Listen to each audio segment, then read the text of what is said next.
अगर आप भी 10th क्लास के बोर्ड की तैयारी कर रहे हो तो ये वीडियो आप ही के लिए है। यहाँ पर हम एक क्वेश्चन सॉल्व करने वाले हैं जो पिछले साल ही बोर्ड के एग्जाम के अंदर पूछा गया है। सवाल कहता क्या है? सवाल है a wire of resistance R is cut into 3 equal parts. If these parts are joined in parallel, calculate the total resistance of the combined form. ये 3 नंबर का सवाल था। सबसे पहले हम एक वायर को ड्रॉ कर लेते हैं जिसका रेजिस्टेंस दे रखा है हमारा R।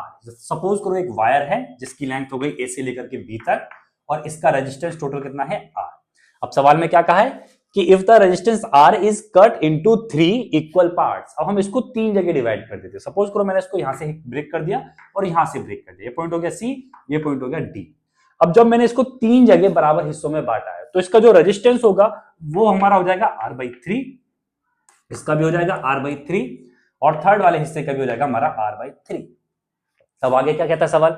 If these parts are join in parallel. अब मैं तीनों हिस्सों को पैरेलली ज्वाइन कर देता हूं।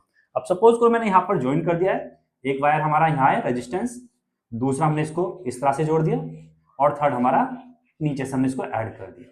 तो ये तीनों के तीनों मैंने क्या कर दिया? पैरेलली ज्वाइन कर दिया। अब तीनों का रेजिस्टेंस कितना है यहां पर? ये R/3, सेकंड वाले का रेजिस्टेंस भी R/3 और थर्ड वाले का रेजिस्टेंस भी R/3। अब पूछा क्या गया सवाल के अंदर? Calculate the total resistance of the combined form. अब इसका हमें टोटल रेजिस्टेंस फाइंड आउट करना है। तो टोटल रेजिस्टेंस जो हम निकालते हैं R, ये हमारा T हो गया और ये होता है हमारा 1/R1 plus 1/R2 plus 1/R3। ठीक, यहां पर हम वैल्यू पुट करते जाएंगे और हमारा टोटल रेजिस्टेंस निकल करके आ जाएगा। तो 1/R1 की वैल्यू कितनी है? R/3।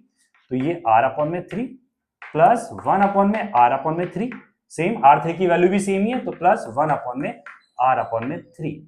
जब हम इसको सॉल्व करेंगे तो यहां पर डबल फ्रैक्शंस के अंदर देखा तो 3 ऊपर जाएगा मल्टीप्लाई में, तो ये रहेगा 3/R plus same as it is value ये हो जाएगी 3/R और ये थर्ड वाली वैल्यू भी सेम हो जाएगी 3/R। जब हम इनको सॉल्व करेंगे तो देखेंगे तीनों का बेस सेम है तो ये कॉमन हो जाएगा R और ये ऊपर की जो वैल्यू है तीनों ऐड हो जाएंगे। 3 + 3 + 3 यानी कि 9/R। ये हमारी वैल्यू निकल के आई 1/RT की। जब हम इसको क्रॉस मल्टीप्लिकेशन कर देंगे तो हमारी RT की वैल्यू कितनी आएगी? टोटल रेजिस्टेंस आ जाएगा हमारा R/9।